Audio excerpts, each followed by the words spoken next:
Kabut pagi menggulung lembah di kaki Merapi. Di antara rimbunnya pohon bambu dan semerbak wangi tanah basah, seorang pemuda bernama Jakasura berjalan perlahan menyusuri jalan setapak menuju dusun Wuringin Putih. Di pundaknya tergantung buntelan kain lusuh berisi kitab tua, peninggalan kakeknya yang dulu dikenal sebagai Embah Wiratmaja, penjaga doa-doa Jawa yang hampir punah dari ingatan orang-orang. Di dusun itu, waktu seolah berjalan lambat. Orang-orang masih menyalakan dupa sebelum matahari tinggi, menaruh bunga kenanga di sudut rumah, dan menyebut nama-nama leluhur dalam lirih doa. Namun, di balik kesederhanaan itu, Jakasura merasakan ada sesuatu yang lebih tua dari sekadar adat, sebuah napas yang berhembus dari tanah, menyusup di antara kata dan mantra. Mereka menyebutnya Sabdo Palon. Setiap kali malam tiba, embun menetes dari atap rumbia, dan dari arah bukit terdengar gumaman samar. Orang tua di dusun bilang, itu bukan suara burung malam, melainkan bisikan dari masa lalu, sabda yang tak pernah padam. Dulu, sebelum Islam dan kerajaan-kerajaan baru datang, sebelum kitab dan hukum menata hidup, ada satu suara yang menjaga keseimbangan dunia. Sabdo Palon, sang penasihat spiritual Majapahit, yang konon menolak lenyap bersama runtuhnya kerajaan. Jakasura datang bukan sekadar untuk meneliti. Ia datang karena mimpi. Selama 7 malam berturut-turut, ia mendengar bisikan dalam tidurnya. Temuilah akar kata yang tertanam di tanah leluhurmu. Sabda belum selesai. Mimpi itu menyeretnya pulang dari kota, meninggalkan kesibukan modern yang terasa hampa. Di rumah tua peninggalan Embah Wiratmaja, Jaka menemukan lembaran doa bertuliskan aksara Jawa kuno. Ada kalimat yang berulang. Sapa eling marang sabda, bakal ngerti donga sing sejati. Barang siapa mengingat sabda, dialah yang memahami doa sejati.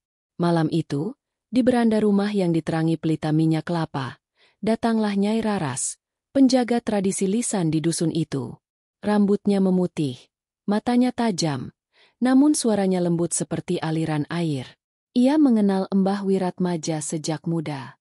Anak muda, katanya, kau datang bukan karena ingin tahu, tapi karena dipanggil. Jaka menatapnya heran. Dipanggil oleh siapa, Nyai? Bukan siapa, jawabnya pelan. Tapi apa? Sabda itu hidup. Ia menunggu orang yang mau mendengar. Nyai Raras mulai menuturkan kisah panjang, tentang bagaimana Sabdo Palon bersumpah akan kembali 3 zaman setelah Majapahit runtuh, membawa keseimbangan bagi tanah Jawa. Ia bukan dewa, bukan pula manusia, melainkan roh sabda, penjaga kebenaran dalam doa dan tutur. Sejak itu, setiap generasi selalu ada satu yang terpilih untuk menjaga warisan kata, agar doa Jawa tidak kehilangan maknanya. Kisah itu membuat Jakasura terdiam. Ia merasa dadanya berat, seakan udara di sekitarnya menjadi lebih padat. Dalam diamnya, ia mendengar denting gamelan jauh di lembah, meski tidak ada pesta di dusun itu malam itu.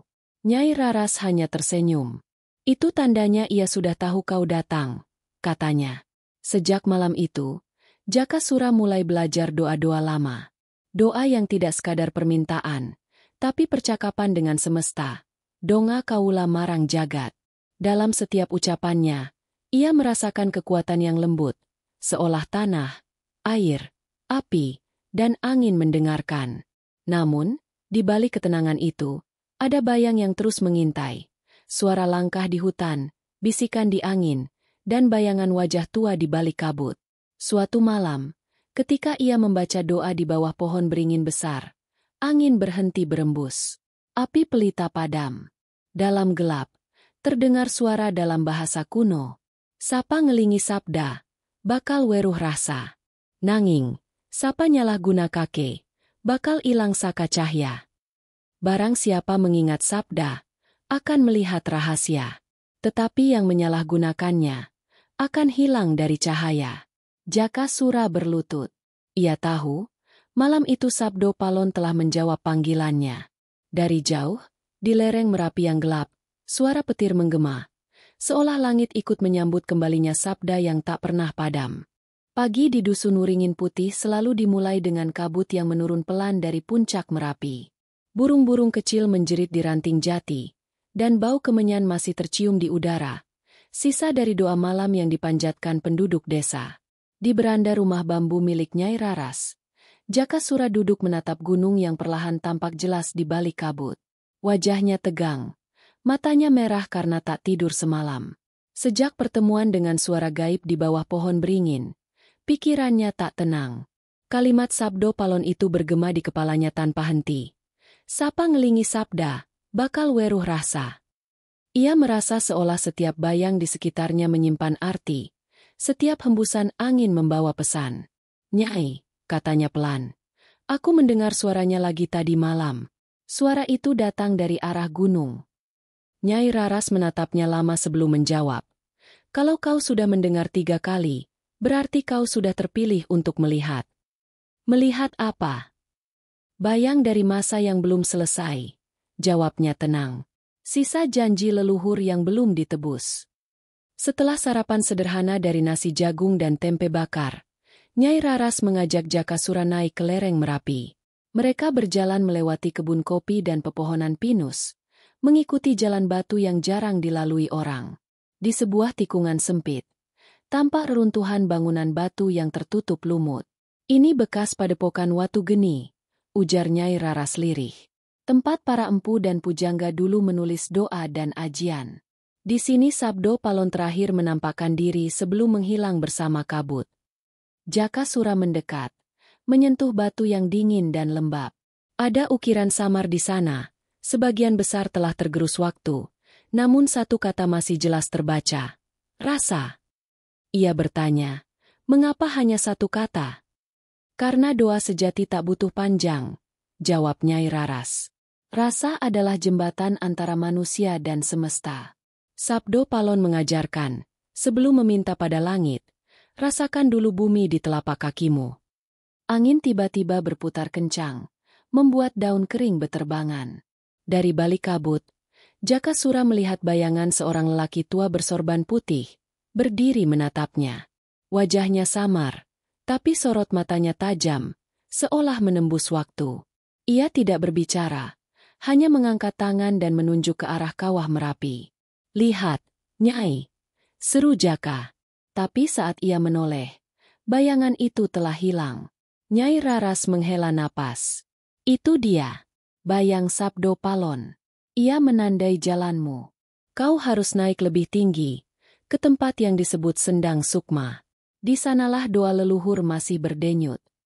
Sore itu, mereka kembali ke dusun dengan langkah berat.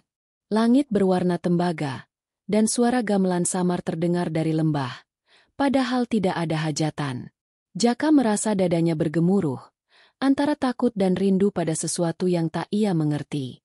Malamnya, ia duduk sendirian di halaman rumah. Nyai Raras sudah tidur, namun Jaka masih menatap langit. Di kejauhan, puncak Merapi tampak merah, seperti bara yang bernafas. Ia membuka kitab tua peninggalan Embah Wiratmaja. Di halaman tengah ada tulisan tangan yang baru ia sadari kali ini. Anak cucuku, bila sabda kembali bersuara, jangan lari. Dengarkan sampai sunyi menjawab. Jaka menutup kitab itu dengan tangan gemetar. Tiba-tiba, tanah di bawahnya bergetar pelan. Api pelita bergoyang, lalu padam. Dalam gelap, terdengar langkah kaki mendekat. Pelan, berat, seperti orang berjalan dengan tongkat. Suara itu berhenti di depan pintu. Jaka menahan napas. Lalu terdengar suara tua, dalam dan berat, seperti dari perut bumi. Sabda ora mati, mung ganti rupa. Wong sing ora eling, bakal ilang saka panggonane. Sabda tidak mati, hanya berganti rupa. Yang lupa akan dirinya, akan hilang dari tempatnya. Saat pintu terbuka, tak ada siapa-siapa. Hanya angin yang dingin menelusup masuk, membawa bau dupa dan tanah basah. Keesokan harinya, Nyai Raras menemukannya masih duduk di depan pintu. Wajahnya pucat tapi matanya menyala seperti orang yang baru melihat cahaya setelah lama dalam kegelapan. Ia tidak bicara sepatah kata pun, hanya menatap gunung yang diselimuti kabut. Di kejauhan, dari arah lereng, terdengar suara kendang dan suling, lembut, mengalun seolah dari dunia lain. Nyai Raras tahu, perjalanan mereka baru dimulai. Di puncak sana, di Sendang Sukma, rahasia Sabdo Palon menunggu untuk diungkap. Fajar di lereng Merapi datang pelan-pelan, seperti tirai tipis yang tersingkap dari dunia mimpi. Kabut belum sepenuhnya pergi, tapi suara serangga mulai bergema di sela-sela daun bambu. Jakasura berdiri di depan rumah Nyai Raras, membawa buntelan kecil berisi kitab warisan Mbah Wiratmaja, botol air kelapa, dan sejumput bunga kenanga. Di belakangnya, Nyai Raras sudah siap dengan selendang coklat tua dan tongkat kayu. Hari itu mereka berangkat menuju Sendang Sukma, tempat yang disebut-sebut sebagai sumber napas doa Jawa. Perjalanan menanjak melewati hutan yang semakin lebat. Pohon-pohon besar menjulang seperti penjaga purba, akar-akarnya melingkar bagai ular tidur. Di tengah perjalanan, Nyai Raras berhenti di sebuah batu pipih yang tertutup lumut. Ia berlutut, menabur bunga, dan berbisik lirih. Tempat ini disebut Watu Eling, katanya kemudian. Setiap orang yang menuju Sendang Sukma harus singgah di sini, biar hatinya diingatkan kembali. Jakasura mengikuti, menutup mata, mencoba menenangkan pikirannya. Dalam diam, ia mendengar suara air mengalir jauh di bawah tanah, seperti bisikan yang datang dari dalam bumi. Ia merasakan hawa sejuk mengalir dari telapak kakinya ke dada. Saat membuka mata, dunia tampak sedikit berbeda. Warna hijau terasa lebih dalam, udara lebih berat, seolah seluruh alam sedang menatapnya balik. Jaka, kata Nyai Raras tanpa menoleh. Kalau kau sudah bisa mendengar napas bumi, tandanya kau sudah dekat. Menjelang tengah hari, mereka tiba di sebuah lembah kecil yang dikelilingi batu hitam. Di tengahnya mengalir air jernih membentuk kolam alami. Itulah Sendang Sukma, airnya tenang, tapi permukaannya memantulkan cahaya seperti kaca. Di tepi sendang, terdapat batu berukir aksara Jawa kuno. Nyai Raras membungkuk, menyentuh batu itu, dan berucap pelan. Sabdo kangkinonc ing banyu, kaula sowan nyuwun pituduh. Sabda yang terikat dalam air, hamba datang memohon petunjuk. Angin berputar pelan. Dari air yang semula tenang muncul riak, dan riak itu membentuk pusaran kecil di tengah sendang. Jakasura melangkah mendekat, seolah ada daya yang menariknya. Ia berlutut di tepi air, menatap ke dalamnya. Dan di sana, di balik pantulan wajahnya sendiri, ia melihat bayangan lain, seorang lelaki bersorban putih dengan mata dalam seperti sumur tua. Suara berat bergema tanpa sumber. Anak tanah Jawa, apa kau tahu mengapa doa leluhur kini sepi? Jakasura menelan ludah, dadanya bergetar. Karena manusia lupa mendengar, jawabnya pelan. Bayangan itu tersenyum samar. Benar, mereka berdoa tanpa rasa, memuja tanpa mengerti. Dulu, doa adalah perjanjian antara langit dan bumi. Sekarang, hanya suara kosong yang terbang tanpa arah. Riak air semakin kuat, dan Jakasura merasa tubuhnya ringan. Ia seperti melayang, berada di dua tempat sekaligus, di tepi sendang, dan di ruang gelap tak berbatas. Dalam kegelapan itu, suara Sabdo Palon kembali terdengar. Sabda iku ora mung tembung, nanging urip. Donga iku ora mung panjaluk, nanging pangeling. Sabda bukan sekadar kata, tapi kehidupan. Doa bukan permintaan, tapi pengingat. Tiba-tiba, dari dalam sendang muncul cahaya lembut berwarna keemasan, memancar ke wajah Jakasura. Nyai Raras menatap dengan mata terbelalak, namun tak berani mendekat. Di tengah cahaya itu, muncul serpihan huruf-huruf kuno yang berputar pelan, membentuk kalimat. Rasa iku lawang sabda. Sapa sing resapi, bakal weruh jagat loro. Rasa adalah pintu sabda. Siapa yang memahaminya, akan melihat dua dunia. Cahaya itu tiba-tiba meredup. Air sendang kembali tenang. Jakasura terjatuh ke tanah. Napasnya tersengal. Nyai Raras segera memeluknya. Kau baik-baik saja, nak. Ia hanya mengangguk lemah, lalu menatap air yang kini tampak biasa saja. Tapi jauh di dalam hatinya, ia tahu, sesuatu telah berubah. Sore itu mereka duduk di tepi sendang. Matahari condong ke barat. Sinarnya memantul di air bagai kepingan emas. Nyai Raras berkata lirih. Sabdo Palon sudah menanamkan benihnya dalam dirimu. Tapi ingat, setiap sabda punya bayangan. Jika kau salah melangkah, bayangan itu akan menelanmu. Malam turun cepat. Di bawah cahaya bulan, Jakasura melihat bentuk wajah samar di permukaan air. Wajahnya sendiri, tapi lebih tua, matanya menyala seperti bara. Ia menatap balik, lalu berkata pelan, "Aku siap." Air sendang bergelombang perlahan, seolah menjawab. Dari balik pepohonan, suara gamelan lirih terdengar, menandai dimulainya perjalanan menuju dunia yang tak terlihat, dunia di mana doa dan sabda bertemu menjadi satu. Malam merambat pelan di dusun Wuringin Putih. Bulan tergantung penuh di langit, menyinari genting-genting tua dan jalanan berbatu yang berkilau lembab. Setelah pulang dari Sendang Sukma, Jakasura tak banyak bicara. Tubuhnya tampak letih, tapi matanya menyimpan sesuatu yang sulit dijelaskan, sebuah kesadaran baru yang belum sempat ia pahami. Di dalam rumah bambu, Nyai Raras menyalakan dupa di sudut ruang. Asapnya melingkar naik seperti pita, mengisi udara dengan aroma kayu cendana dan kenanga. "Dupa ini bukan sekadar wangi," katanya, "tapi jembatan antara dunia yang kasat mata dan yang halus. Lewat asapnya, doa bisa mengalir ke arah yang tak bisa kita lihat." Jaka duduk bersila di hadapannya. Ia membuka kitab tua milik Embah Wiratmaja dan menaruhnya di atas kain putih. Di halaman tengah, huruf-huruf Jawa yang dulu samar kini tampak jelas, seolah baru saja ditulis. Ia membaca pelan. "Sapa kang ngucap sabda kanthi rasa, bakal kabuka lawang rasa. Siapa yang mengucap sabda dengan rasa, akan terbuka pintu rahasia." Nyai Raras menutup mata, lalu mulai melantunkan tembang lirih, Dandang Gula Kauru Jati, nyanyian tua yang dulu hanya dinyanyikan oleh para penjaga sabda. Suaranya berat, bergetar oleh usia dan keyakinan. Asap dupa menebal, membentuk pusaran di tengah ruangan. Tiba-tiba, Jakasura merasakan dadanya sesak. Dunia di sekitarnya berputar perlahan. Suara tembang berubah menjadi gema jauh, seperti datang dari ruang yang luas tak bertepi. Dalam pusaran asap itu, muncul bayangan-bayangan samar, orang-orang bersarung dan berselendang, menunduk dalam doa, wajah mereka bercahaya oleh bara api kecil. Lalu sebuah suara terdengar, pelan namun tegas. Doa bukan hanya tentang lidah yang berucap, tapi hati yang bergetar. Asap dupa ini membawa rasa. "Kau telah memanggilku." Jakasura mencoba menjawab, tapi bibirnya kaku. Bayangan itu semakin jelas.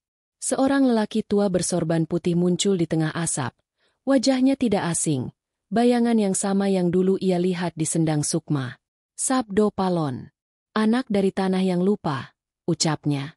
"Kau membuka pintu yang telah lama tertutup. Tapi hati-hati. Setiap doa membawa cermin.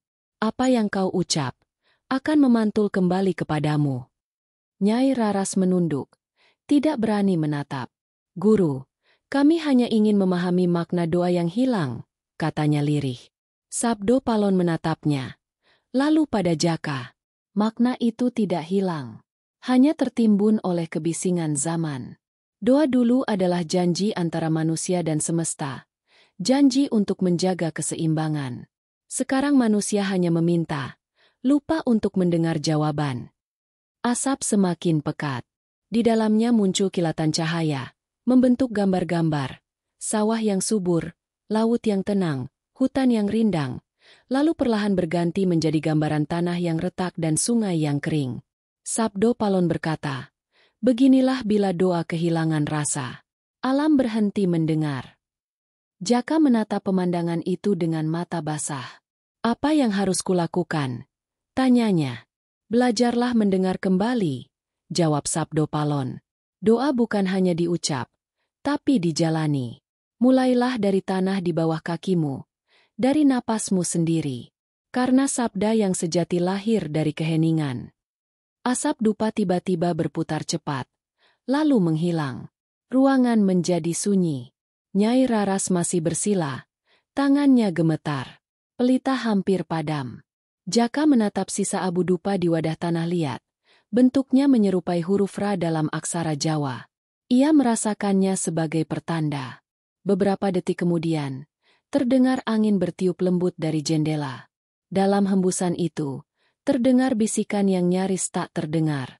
Rasa iku pangeling. Yen ilang rasa, ilang sabda. Rasa adalah pengingat. Bila rasa hilang, sabda pun lenyap. Jaka menunduk lama. Di kepalanya, doa-doa lama yang dulu hanya ia hafalkan kini bergema dengan makna yang baru. Ia menyadari, selama ini manusia berdoa dengan lidah, tapi lupa menggerakkan jiwanya. Nyai Raras akhirnya membuka mata. Kau sudah melihatnya, katanya pelan. Ya, Nyai. Tapi mengapa aku merasa doa ini belum selesai? Karena doa itu hidup, jawabnya. Dan setiap kehidupan menuntut keseimbangan. Setelah menerima sabda, kau harus menghadapi bayangannya. Malam itu, sebelum tidur, Jaka duduk di beranda rumah. Bulan masih bulat di langit. Ia menyalakan sebatang dupa kecil, menutup mata, dan membiarkan asapnya naik perlahan. Dari kejauhan, terdengar suara gamelan samar, entah dari rumah siapa, entah dari mana. Suara itu seperti napas dunia yang sedang berdoa. Dan dalam kesunyian itu, Jaka berbisik, "Aku mendengar." Beberapa hari setelah malam penuh asap dupa itu, Jakasura tak bisa beristirahat dengan tenang. Setiap kali memejamkan mata, ia melihat bayangan hutan luas yang diselimuti kabut, dengan suara gamelan samar menggema di kejauhan. Dalam mimpinya, suara Sabdo Palon selalu berkata hal yang sama. Temui bayanganmu di alas Wonosari. Di sanalah sabda diuji. Nyai Raras mengangguk pelan saat Jaka menceritakan mimpi itu. Alas Wonosari bukan hutan biasa, katanya sambil menyiapkan bekal kecil. Itu tempat pertemuan antara dunia kasat mata dan dunia halus. Siapa yang masuk dengan niat tak jernih, akan tersesat di antara dua jagat. Pagi itu, mereka berdua berangkat sebelum matahari naik tinggi. Udara di lereng Merapi terasa lembab. Dedaunan basah oleh embun. Jalan menuju Wonosari menurun ke arah timur, melewati sungai kecil dan ladang yang ditinggalkan. Di sepanjang perjalanan, Jaka merasakan perubahan aneh. Suara alam terasa lebih berat, seolah setiap desir angin membawa bisikan yang ingin dimengerti. Ketika mereka memasuki batas hutan, Nyai Raras berhenti sejenak. Ia menancapkan sebatang dupa di tanah dan berucap, "Nyuwun pangapunten marang para leluhur. Kaula melebetkan niat suci. Ampunilah kami wahai leluhur. Kami masuk dengan niat bersih." Aroma dupa bercampur dengan bau tanah basah. Hutan Wonosari menyambut mereka dengan keheningan yang dalam. Pohon-pohon besar berdiri rapat. Cabangnya berbelit seperti tangan-tangan tua. Cahaya matahari hanya menembus sedikit, menimbulkan kilau lembut di antara kabut tipis. Mereka berjalan lama, hingga suara langkah sendiri terdengar seperti gema dari masa lalu. Di tengah perjalanan, Jaka tiba-tiba berhenti. Di depannya, di antara kabut, tampak sosok hitam berdiri tegak, tidak bergerak, tapi jelas menatap. "Nyai," bisik Jaka, "ada seseorang." Nyai Raras memejamkan mata sejenak. "Jangan takut, itu bukan orang, itu penjaga jalan. Baca dalam hatimu doa yang diajarkan Sabdo Palon." Jaka menutup mata, mengingat doa dari kitab Embah Wiratmaja. "Kaula nyuwun pituduh, mugi rasa kaula lan rasa jagat dados siji. Hamba memohon petunjuk, semoga rahasia diri dan rahasia alam menjadi satu." Saat ia mengucapkan doa itu, bayangan di depan mereka perlahan memudar, berubah menjadi kabut yang naik ke udara. Jalan terbuka. Nyai Raras tersenyum kecil. "Kau sudah mulai bisa berbicara dengan yang tak terlihat," katanya. Semakin jauh mereka masuk, hawa hutan berubah dingin. Dari kejauhan terdengar suara air jatuh. Mereka mengikuti suara itu hingga tiba di sebuah air terjun kecil. Di balik tirai air, ternyata ada sebuah gua. Dinding gua dipenuhi ukiran kuno berbentuk huruf dan simbol yang tak dikenal. "Ini tempatnya," ucap Nyai Raras. "Dulu para pujangga Majapahit datang ke sini untuk mencari sabda wahyu." Jaka mendekati dinding gua, menyentuh ukiran yang terasa hangat. Tiba-tiba, ruangan bergetar halus. Dari celah batu, Muncul cahaya merah lembut seperti bara. Dalam cahaya itu, tampak bayangan lelaki tua berjubah gelap. Wajahnya mirip Sabdo Palon, tapi matanya hitam pekat. Aku bayangan dari sabda itu sendiri. Suaranya bergema berat. Setiap cahaya membawa sisi gelapnya. Jika kau ingin memahami doa sejati, kau harus berdamai denganku. Jaka tertegun. Siapa kau? Aku bagian dari dirimu yang menolak diam. Aku adalah sabda yang kau gunakan tanpa rasa. Doa yang kau ucapkan tanpa makna. Aku lahir dari kebingungan manusia. Nyai Raras berusaha mendekat, tapi bayangan itu menatap tajam. Jangan ganggu, katanya. Ini ujian anak muda itu.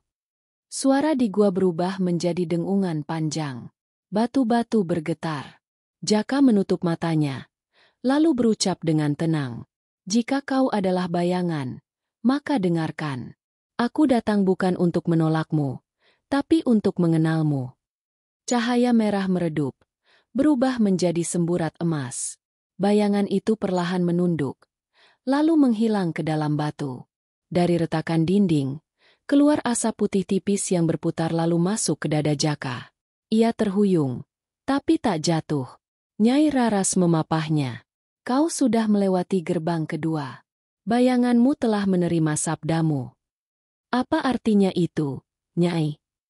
Artinya, mulai sekarang, setiap doa yang kau ucap akan punya kekuatan untuk mengubah sekitarmu. Entah jadi terang, entah jadi gelap. Semua tergantung pada niatmu. Di luar gua, senja mulai turun. Hutan Wonosari tampak berkilau oleh cahaya jingga. Jakasura menatap ke langit, merasakan kesejukan di dadanya. Dalam angin yang bertiup, ia mendengar gema suara Sabdo Palon. Sabda sejati ora kanggo nguasani, nanging kanggo ngelingake. Sabda sejati bukan untuk berkuasa, melainkan untuk mengingatkan. Malam datang perlahan. Mereka menyalakan obor dan bersiap kembali ke dusun. Dari arah hutan terdengar suara seruling bambu, seolah alam sedang berterima kasih atas doa yang akhirnya diucapkan dengan rasa. Hujan turun lembut sepanjang malam ketika Jakasura dan Nyai Raras tiba kembali di dusun Wuringin Putih. Tanah basah mengeluarkan aroma tajam, seperti napas bumi yang baru saja terbangun. Di langit, petir jauh sesekali menyambar, menampakkan siluet Merapi yang menjulang hitam di kejauhan. Jaka duduk diam di beranda rumah, membiarkan air menetes dari rambutnya. Dalam dadanya, masih terasa gema suara bayangan di Gua Wonosari. Ia tahu, sesuatu di dalam dirinya telah berubah, lebih peka, tapi juga lebih berat. Setiap doa kini membawa gema balik, seperti ada yang menjawab dari dalam dirinya sendiri. Nyai Raras datang membawa wedang jahe panas. Kau sudah melewati bayanganmu, katanya lembut. Sekarang waktunya mendengar sumpah yang menjaga tanah ini. Sumpah? Tanya Jaka. Ya, jawab Nyai Raras. Sumpah Sabdo Palon. Sumpah yang belum selesai diucapkan. Malam itu mereka menyalakan pelita di ruang tengah. Nyai Raras mengambil sebuah kotak kayu tua dari bawah altar rumah. Di dalamnya tersimpan selembar daun lontar berwarna kecoklatan, harum minyak kelapa dan dupa. Ini warisan Mbah Wiratmaja. Ia hanya membuka bagi mereka yang sudah melewati 2 gerbang sabda. Jaka membuka lontar itu dengan hati-hati. Tulisan Jawa kuno di permukaannya seperti menari di bawah cahaya pelita. Nyai Raras membaca pelan. Nalika Majapahit tiba ing peteng, Sabdo Palon ngucap janji marang jagat, yen tanah iki ilang rasa, aku bakal balik karo geni kang nyuceni. Ketika Majapahit tenggelam dalam kegelapan, Sabdo Palon bersumpah kepada dunia, jika tanah ini kehilangan rasa, aku akan kembali dengan api penyucian. Kata-kata itu menggema di ruang bambu seperti mantra. Nyai Raras menatap Jaka dalam-dalam. Sumpah itu bukan ancaman. Nak, itu janji bahwa setiap kali manusia melupakan keseimbangan, Sabdo Palon akan hadir lagi, bukan sebagai penghukum, tapi sebagai pengingat. Jaka terdiam lama. Dalam benaknya, terbayang kehancuran kerajaan, perang antar saudara, dan tanah yang kering karena keserakahan. Apakah sekarang waktunya dia kembali, Nyai? Bisa jadi, jawab Nyai Raras pelan. Dunia sudah ramai dengan kata, tapi sepi dari rasa. Manusia banyak bicara, tapi sedikit yang mendengarkan bumi. Tiba-tiba, angin bertiup dari arah jendela, meniupkan nyala pelita hingga menari liar. Dupa yang masih menyala di altar mengeluarkan asap tebal, berputar membentuk pusaran kecil di tengah ruangan. Dari dalam asap, terdengar suara berat yang sangat dikenali Jaka. Janji ora rampung nganti rasa bali. Kang eling, kudu nyawiji karo jagat. Janji tak akan selesai sampai rasa kembali. Yang sadar harus bersatu dengan alam. Suara itu lenyap seketika, menyisakan keheningan panjang. Jaka merasakan getaran halus di dadanya, seperti detak jantung bumi berdenyut seirama dengan napasnya. Ia menatap Nyai Raras. Nyai, apakah maksudnya aku harus meneruskan sumpah itu? Nyai mengangguk. Kau keturunan dari penjaga sabda, Jaka. Mbahmu dulu hanya menyimpan kata-kata. Tapi kau dipilih untuk menghidupkannya kembali. Dalam diam, hujan berhenti. Langit mulai memucat di ufuk timur. Fajar datang dengan perlahan, menyingkap warna abu-abu di puncak Merapi. Nyai Raras menatapnya lekat-lekat. Sabdo Palon pernah berkata, waktu akan tiba ketika api tak hanya membakar, tapi juga menerangi. Saat itulah, pewaris sabda harus naik ke panggung terakhir, panggung sabrang. Jaka menatap langit yang berwarna tembaga. Apa itu panggung sabrang? Itu tempat pertemuan antara dunia manusia dan dunia sabda. Dulu para pujangga menyebutnya gerbang balik, di sanalah sumpah Sabdo Palon disempurnakan. Hari-hari berikutnya diisi dengan persiapan. Nyai Raras mengajari Jaka tembang-tembang tua yang hanya dilantunkan menjelang upacara besar. Ia juga menunjukkan cara menyalakan api suci dari kayu jati dan minyak kelapa, api yang tak boleh padam selama perjalanan. Di tengah pelatihan itu, Jaka sering mendengar bisikan di malam hari. Suara yang menuntun langkahnya, memberitahu arah, bahkan kadang menegurnya saat pikirannya goyah. Eling, Jaka, suara itu berkata, sabda bukan milikmu, tapi titipan. Gunakan hanya untuk menuntun, bukan menguasai. Suatu malam, menjelang keberangkatan ke panggung sabrang, Jaka duduk di bawah beringin besar di pinggir dusun. Ia menyalakan dupa terakhir, lalu berdoa. Sabdo Palon, jika aku benar pewaris sumpahmu, bimbinglah aku. Jangan biarkan cahaya ini padam sebelum waktunya. Angin berhembus lembut, membawa aroma bunga kenanga dan tanah basah.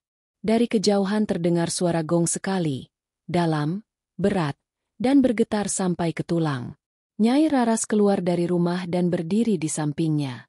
Itu tandanya panggung sudah dibuka, katanya. Jaka menatap ke arah gunung, di mana cahaya merah samar tampak berpendar di puncak. Besok kita berangkat. Ucapnya mantap. Sumpah itu harus selesai. Langit malam itu bersih tanpa awan. Bulan purnama menggantung sempurna di atas lereng Merapi, memandikan hutan dan sawah dengan cahaya perak yang tenang namun dingin. Jaka Sura berdiri di tepi dusun, mengenakan kain hitam sederhana dan ikat kepala putih peninggalan Embah Wiratmaja. Di tangannya ia menggenggam obor kecil yang nyalanya berasal dari api suci buatan Nyai Raras. Api yang telah menyala tanpa padam sejak malam ia menerima sumpah. Sudah waktunya, kata Nyai Raras dengan suara tenang tapi bergetar. Begitu kau melewati batas hutan itu, dunia tak lagi sama. Di panggung sabrang, sabda dan manusia bertemu. Tapi ingat, Jaka, kau hanya tamu. Bersikaplah seperti air. Jaka menunduk hormat. Nyai, kalau aku tak kembali. Jangan katakan itu, potong Nyai Raras. Yang berjalan dengan rasa tak akan hilang. Pergilah, dan dengarkan apa yang dunia ingin katakan padamu. Ia melangkah menuju hutan, mengikuti jalan berbatu yang berkelok di bawah cahaya bulan. Udara semakin dingin, kabut turun dari puncak gunung seperti tirai halus. Di kejauhan terdengar suara gamelan lembut, gending lambat, iramanya seperti detak jantung bumi. Setelah berjalan hampir 1 jam, Jaka tiba di tanah lapang yang dikelilingi batu tinggi. Di tengahnya ada panggung batu alami berbentuk lingkaran. Itulah panggung sabrang, Tempat yang selama berabad-abad hanya disebut dalam doa dan tembang, tapi jarang benar-benar disaksikan manusia. Di sana, angin tak bergerak, dan waktu terasa berhenti. Ia menancapkan obor di tanah, lalu duduk bersila di tengah lingkaran batu. Dari saku kainnya ia keluarkan kitab lontar, membuka halaman terakhir yang berisi kalimat tanpa terjemahan. Ia membaca pelan. Waktu bakal bali nalika sabda lan rasa dadi siji. Waktu akan kembali ketika sabda dan rasa menjadi satu. Tiba-tiba tanah di bawahnya bergetar halus. Dari tepi panggung, muncul cahaya keemasan, melingkar membentuk pusaran. Dalam cahaya itu, tampak sosok tinggi berjubah putih. Wajahnya teduh tapi matanya memantulkan api. Sabdo Palon. Anak tanah Jawa. Suaranya berat, menggema tanpa arah. Kau telah melewati 3 gerbang. Sabda, bayangan, dan sumpah. Kini kau berdiri di antara 2 jagat. Apa yang kau cari? Jaka menunduk. Suaranya gemetar. Aku tidak mencari kekuasaan, tidak pula kemuliaan. Aku hanya ingin mengerti makna doa yang sejati. Sabdo Palon mendekat. Setiap langkahnya meninggalkan jejak cahaya di tanah. Doa sejati bukan tentang meminta. Ia adalah jalan untuk menyatu dengan jagat. Dulu, manusia hidup selaras dengan tanah, air, dan angin. Tapi kini mereka terpisah oleh kesombongan.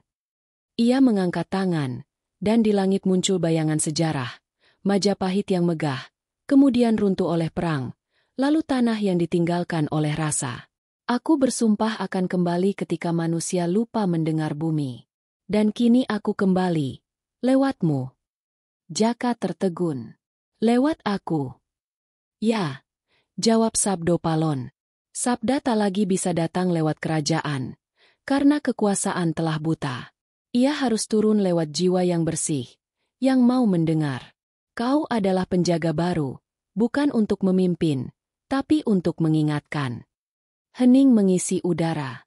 Di kejauhan terdengar suara petir, namun tak ada hujan. Sabdo Palon menatap Jaka lama, lalu berkata pelan. Setiap sabda memiliki harga. Kau akan mengingat semua rasa dunia, kebahagiaan, kehilangan, cinta, dan penderitaan. Kau akan mendengar tangis bumi, dan itu akan membebanimu. Tapi itulah jalan sabda. Jaka menunduk. Air mata jatuh di tanah. Jika itu jalanku, aku menerimanya. Sabdo Palon tersenyum tipis. Ia mengangkat tangannya, menyentuh dahi Jaka dengan jari telunjuk. Seketika cahaya menyala terang. Dalam sekejap, Jaka melihat gambaran berlapis-lapis. Gunung yang meletus, sungai yang meluap, manusia yang saling membenci, lalu bunga yang tumbuh di tanah hangus. Semua itu berputar, menembus dirinya. Elinga, suara Sabdo Palon menggema. Doa adalah keseimbangan antara terang dan gelap. Tugasmu bukan menghapus keduanya, tapi menjaga agar keduanya tetap berbicara. Cahaya itu perlahan memudar. Panggung sabrang kembali gelap. Hanya diterangi obor kecil yang hampir padam. Di tempat Sabdo Palon berdiri tadi, kini hanya tersisa batu hitam berbentuk tangan menengadah ke langit. Jaka terdiam lama. Udara hening, tapi di dalam hatinya ia mendengar sesuatu. Suara lembut yang bukan dari luar, tapi dari dalam dirinya sendiri. Aku tidak pergi, Jaka. Aku kini di dalam sabdamu. Ia menutup mata, menyalakan kembali obor, dan berbisik. Sabda wis bali. Saiki waktune rasa sing enja. Sabda telah kembali. Kini waktunya rasa yang menjaga. Ketika ia membuka mata, fajar telah datang. Merapi berselimut kabut keemasan, dan angin membawa aroma kenanga yang lembut. Jaka tahu, dunia lama telah berakhir, dan dunia baru, dunia yang dijaga oleh rasa, baru saja dimulai. Fajar di lereng Merapi pagi itu terasa berbeda. Langit berwarna pucat, seakan kehilangan darahnya. Awan tebal menggulung di timur, dan angin bertiup membawa hawa lembab yang asing. Dari kejauhan, terdengar gemuruh yang bukan petir, tapi suara seperti ribuan langkah air yang mendekat. Nyai Raras berdiri di pelataran rumah, memandangi langit yang mulai meneteskan gerimis halus. Ini belum waktunya hujan, gumamnya pelan. Angin timur belum berganti arah. Jakasura berjalan perlahan dari arah hutan. Matanya masih merah, sisa dari pertemuan di panggung sabrang. Ia membawa sebilah bambu berisi api kecil yang terus dijaganya sejak malam pertemuan dengan Sabdo Palon. Api itu tidak padam meski tertiup angin, seolah hidup dengan napas sendiri. "Nyai," katanya, "aku mendengar suara air dari timur, seperti laut yang berjalan." Nyai Raras menatapnya, wajahnya tegang. Kalau benar, berarti panggung sabrang sudah terbuka penuh. Hujan dari timur bukan rahmat, itu tanda ketidakseimbangan. Alam sedang mencari titik tengahnya kembali. Mereka berdua bergegas menuju bukit di ujung dusun. Dari sana, mereka melihat pemandangan yang belum pernah terjadi sebelumnya. Air hujan turun deras dari satu arah saja, timur. Bagian barat langit tetap cerah, tapi sisi timur hitam dan bergolak, seperti dua dunia bertabrakan di tengah cakrawala. Desa Uringin Putih mulai panik. Petani berlarian menutup lumbung. Anak-anak berteriak ketakutan melihat sungai kecil di pinggir sawah meluap dalam hitungan menit. Tapi di tengah kepanikan itu, Jaka berdiri diam. Ia mendengar sesuatu di balik suara hujan, bisikan lembut, seperti doa yang salah ucap. "Nyai," katanya lirih, "ini bukan hujan biasa. Ada yang berdoa dengan hati yang pecah." Malamnya, desa gelap total. Api dan lampu padam semua, kecuali obor yang dibawa Jaka. Ia berjalan ke tepi sungai, tempat suara hujan terdengar paling keras. Di sana, di bawah rintik air, berdiri sosok perempuan berambut panjang mengenakan kain putih. Wajahnya samar, tapi matanya bercahaya biru kehijauan. "Siapa kau?" tanya Jaka pelan. Sosok itu tersenyum sedih. "Aku penjaga air dari timur. Dulu manusia memanggilku dengan doa. Kini mereka melupakanku. Air mengalir tanpa rasa, dan karena itu ia datang mencari." "Apakah kau yang menurunkan hujan ini?" "Aku hanya pembawa pesan," jawabnya. "Yang menurunkan adalah kesedihan bumi. Ada yang pecah di dalam hati manusia, dan itu mengundang air untuk turun sebelum waktunya. Sabdo sudah kembali, tapi rasa belum bangkit." Jaka menunduk. Ia mengingat kata-kata Sabdo Palon. Doa sejati adalah keseimbangan antara terang dan gelap. Kini ia tahu maksudnya. Tanpa keseimbangan, bahkan sabda pun tak bisa menenangkan dunia. Ia duduk bersila di pinggir sungai, menyalakan dupa, dan mulai melantunkan tembang Jawa kuno yang diajarkan Nyai Raras. "Elingo marang banyu, elingo marang bumi, elingo marang rasa kang suung. Ingatlah air, ingatlah bumi, ingatlah rasa yang sunyi." Perempuan penjaga air menutup mata. Air hujan mulai berubah lembut, tak lagi menghantam tanah, tapi menetes pelan seperti embun. Dari arah barat, angin datang membawa kehangatan, menyatukan dua arus udara yang semula bertentangan. Langit menjadi ungu keperakan. "Sabdamu sudah mulai bekerja," ujar sosok itu pelan. "Tapi kau harus tahu, Jaka, keseimbangan ini belum utuh. Ada yang masih retak di selatan, tanah yang kering karena doa yang diputus." Sebelum Jaka sempat bertanya, sosok itu menghilang dalam kabut air, meninggalkan aroma tanah basah dan bunga kenanga. Keesokan paginya, desa terbangun dengan udara yang segar dan langit biru cerah. Hujan berhenti sepenuhnya, tapi air sungai tetap tinggi seolah enggan surut. Warga berkumpul di rumah Nyai Raras, meminta penjelasan. "Bumi sedang belajar bernapas kembali," jawab Nyai lembut. "Sabdo Palon sudah berbisik lewat cucu tanah ini," katanya sambil menatap Jaka. Tapi perjalanan belum selesai. Hujan dari timur hanyalah salam dari penjaga air. Sekarang waktunya menuju selatan, tempat doa yang putus itu berada. Jaka mengangguk. Dalam dirinya, api sabda yang ia jaga bergetar seperti merespons panggilan jauh dari selatan. Ia tahu, perjalanan berikutnya tak lagi tentang belajar mendengar, tapi tentang menyambungkan yang terputus, antara manusia dan doa, antara tanah dan langit. Sore itu ia berdiri di tepi sungai yang kini tenang. Angin bertiup lembut dari arah timur, membawa sisa aroma hujan. Ia menatap ke arah matahari yang turun di barat, lalu berbisik. Sabdo wis ngelingake. Saiki aku kudu nyambung rasa sing ilang. Sabda telah mengingatkan. Kini aku harus menyambung rasa yang hilang. Dengan langkah mantap, ia berjalan meninggalkan desa, mengikuti arah mata angin menuju selatan. Di punggungnya, api kecil dari panggung sabrang terus menyala, menjadi saksi bahwa perjalanan sang penjaga sabda belum berakhir. Perjalanan ke selatan membawa Jakasura melewati lembah dan hutan yang seolah tak berujung. Ia berjalan sendirian selama 7 malam, hanya ditemani suara burung malam dan desir angin laut yang semakin jelas terdengar. Api suci dari panggung sabrang tetap menyala dalam tabung bambu yang dibawanya. Cahaya kecil itu menjadi satu-satunya penuntun di tengah gelapnya perjalanan. Setiap langkah terasa berat, bukan karena jarak, melainkan karena rasa yang terus menekan dadanya. Sejak meninggalkan Wuringin Putih, ia sering mendengar bisikan samar, doa-doa yang tak selesai diucapkan, suara tangis yang tertahan di udara. Semuanya berasal dari arah selatan. Kadang suaranya seperti perempuan tua memanggil anaknya. Kadang seperti ribuan orang berdoa bersamaan tapi terhenti di tengah kalimat. Di malam ke-8, ia tiba di tepi laut.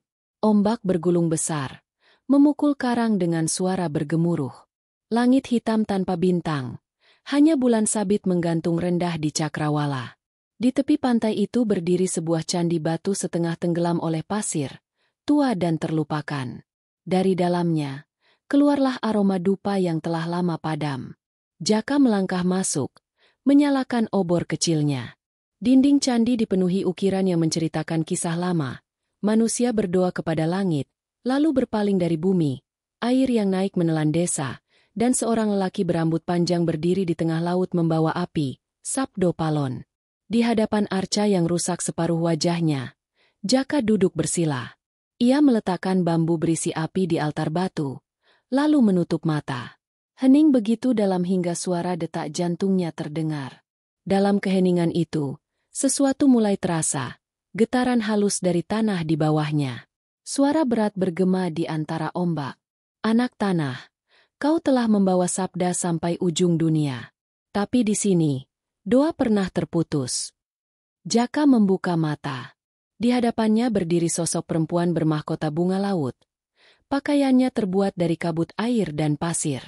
Matanya bening seperti mutiara, tapi wajahnya dipenuhi kesedihan. Aku adalah penjaga selatan, katanya. Dulu, manusia memintaku menenangkan lautan. Tapi setelah itu mereka berhenti berdoa. Mereka hanya meminta, tanpa memberi rasa.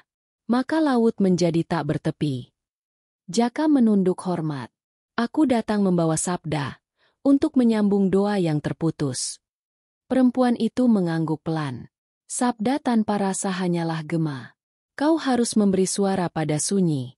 Lantunkan doa yang belum pernah selesai. Jaka memejamkan mata. Ia mengingat semua tembang yang diajarkan Nyai Raras, suara air dari timur, dan sabda yang ia dengar di panggung sabrang. Lalu ia mulai menyanyikan tembang pelan. Rasa iki ora mung kanggo manungsa, nanging kanggo bumi lan segara. Sing nyimpen duka, sing nahan suara. Rasa ini bukan hanya untuk manusia, tapi juga untuk bumi dan lautan. Bagi yang menyimpan duka, bagi yang menahan suara. Suara ombak mulai berubah iramanya, tak lagi memukul, tapi mengikuti alunan tembang itu. Dari dasar laut, muncul cahaya biru yang naik ke permukaan seperti bintang tenggelam yang bangkit kembali. Air berputar di sekeliling candi, membentuk lingkaran sempurna. Penjaga selatan menundukkan kepala. Doa itu telah kembali, katanya. Kini sabda, air, dan bumi menyatu lagi. Tapi ingat, keseimbangan bukan akhir, melainkan awal. Tiba-tiba tanah bergetar keras. Dari dalam candi muncul cahaya emas, menelan semua bayangan. Di tengah cahaya itu, Jaka melihat sosok Sabdo Palon sekali lagi, tinggi, tenang, dan bersinar. Janji telah ditepati, ucapnya. Kau telah menyambung yang terputus. Kini sabda akan bersemayam di hati manusia, bukan di kitab, bukan di altar. Jaka menunduk dalam-dalam. Apakah tugasku selesai? Hyang sabda. Belum, jawab Sabdo Palon dengan suara lembut tapi dalam. Sabda tak pernah selesai. Ia hanya berpindah wujud. Sekarang tugasmu adalah berjalan di antara manusia, mengingatkan mereka tanpa nama. Jadilah angin yang membawa rasa, bukan suara. Cahaya itu perlahan meredup. Penjaga selatan lenyap bersama ombak, dan candi kembali sunyi. Jaka berdiri, memegang api suci yang kini padam. Tapi dari abu kecil di telapak tangannya, muncul nyala baru, kecil, tapi hangat. Ia tahu, itu bukan lagi api dari bambu, melainkan api dari dalam dirinya sendiri. Pagi datang dengan tenang. Laut memantulkan warna jingga lembut. Burung-burung kembali terbang di atas air. Jaka berjalan perlahan meninggalkan pantai, menatap cakrawala yang kini bersih tanpa kabut.